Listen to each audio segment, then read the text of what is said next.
సింగరేణి కార్మికులకు ఎమ్మెల్సీ కవిత బహిరంగ లేఖ రాశారు. పదవిలో ఉన్నా లేకున్నా కార్మికుల కోసం పనిచేస్తానని తెలిపారు. తెలంగాణ బొగ్గుగని కార్మికుల సంఘం ఎన్నిక బీఆర్ఎస్ ఆఫీసులో నిర్వహించడం విరుద్ధమని ఫైర్ అయ్యారు.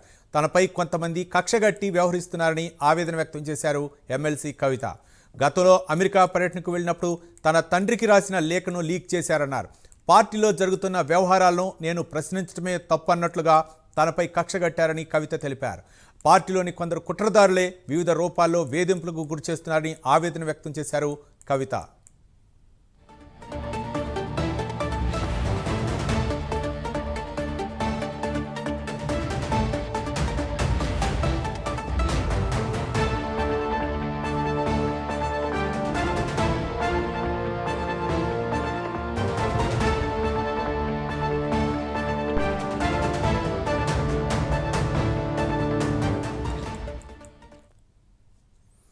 సింగరేణి కార్మికులకు బీఆర్ఎస్ ఎమ్మెల్సీ కవిత బహిరంగ లేఖ రాశారు. పదవిలో ఉన్నా లేకున్నా కార్మికుల కోసం పనిచేస్తానని తెలిపారు.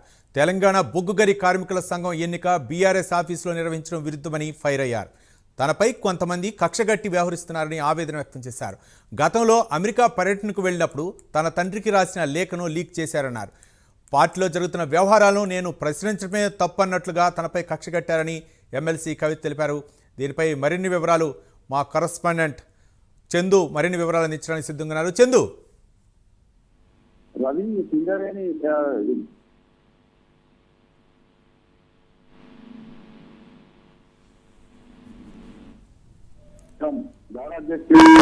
ఎమ్మెల్సీ కవిత ఉన్నారు. తాజాగా జరిగినటువంటి ఈ కార్మిక సంఘం సమావేశంలో మాజీ మంత్రి కొప్పుల ఈశ్వర్ను గౌరవ అధ్యక్షుడిగా నియమిస్తూ కూడా సంఘం ఏకగ్రీవంగా నిర్ణయం తీసుకుంది. గత కొద్ది రోజుల క్రితమే పార్టీ వర్కింగ్ ప్రెసిడెంట్ కేటీఆర్ బొగ్గుగని కార్మిక సంఘానికి ఇన్ఛార్జ్ గా కొప్పుల ఈశ్వర్ చేశారు. నిన్న ఆయన కొత్త గౌరవ అధ్యక్షులుగా ప్రకటించిన నేపథ్యంలో కవిత ఒక బహిరంగ లేఖ సింగరేణి కార్మికులకు ఉద్దేశించి కూడా రాశారు. అందులో చాలా సంచలన విషయాలు కూడా ఆయన వెల్లడించారు. ముఖ్యంగా తెలంగాణ బొగ్గుగని కార్మిక సంఘం గౌరవ అధ్యక్షులుగా 10 ఏళ్ల పాటు మీకు సేవ చేస్తున్నటువంటి అదృష్టం వచ్చింది. ముఖ్యంగా ఏదైతే కార్మిక చట్టాలకు విరుద్ధంగా పార్టీ ఆఫీసులో ఈ ఎన్నిక నిర్వహించడం సాంకేతికంగా తప్ప ఒప్ప అనే అంశాలను పక్కన పెడితే రాజకీయ కారణాలతోనే ఎన్నిక జరిగినట్టుగా కూడా తెలుస్తోంది అంటూ కూడా పార్టీ ఉద్దేశించి ఆమె వివాదాస్పద వ్యాఖ్యలు అయితే ఆయన చేశారు. ముఖ్యంగా సింగరేణి బొగ్గుగని కార్మికులను తెలంగాణ ఉద్యమంలో భాగస్వామ్యం చేసేందుకు మొదటి నుంచి కూడా పనిచేశానంటూ కూడా మాట చెప్పారు. అదేవిధంగా టీజీబీ కేసులో జరిగే అన్ని నిర్ణయాలను కూడా గౌరవ అధ్యక్షురాలి హోదాలో నేనే తీసుకునే తీర్మానం కూడా చేశారు.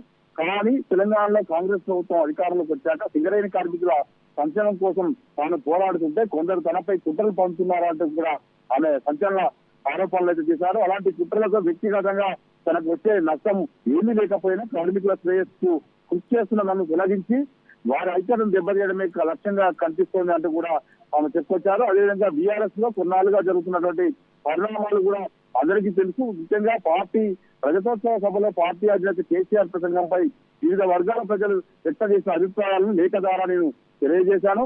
తన తండ్రి అయిన కేసీఆర్ కు గతంలో కూడా ఇలాంటి లేఖలు ఎన్నో రాశాను. కానీ నేను గతంలో అమెరికా పర్యటనలో ఉన్న సమయంలో ఆ లేఖను ఎవరో లీక్ చేశారో నాపై కుట్రలు పాల్పడుతున్నటువంటి వారు ఎవరో బయట పెట్టాలని కూడా నేను కోరాను. ముఖ్యంగా పార్టీలో జరుగుతున్నటువంటి వ్యవహారాలను నేను ప్రశ్నిస్తుంటే తప్పు అన్నట్టుగా కూడా తనపై కక్ష కడుతున్నారు అంటూ కూడా పరోక్షంగా ఆమెతే వ్యాఖ్యలు లేఖలో పేర్కొన్నారు. ముఖ్యంగా ఆడబిడ్డగా పార్టీ మంచి కోరి రాసిన లేఖను లీక్ చేసిన కుట్రదారులు ఎవరో చెప్పాలి అని కోరితే తనపైనే కక్ష కట్టారంటూ కూడా ఆమె లేఖలో చెప్పుకొచ్చారు. ముఖ్యంగా ఆ కుట్రదారులే తనను వివిధ రూపాల్లో వేధింపులకు గురి చేస్తున్నారు. ముఖ్యంగా నేను అమెరికాలో ఉన్న సమయంలో కార్మిక చట్టాలకు విరుద్ధంగా సెంట్రల్ కమిటీ సమావేశం నిర్వహించి కొత్త గౌరవ అధ్యక్షుడిగా ఎన్నుకున్నారు.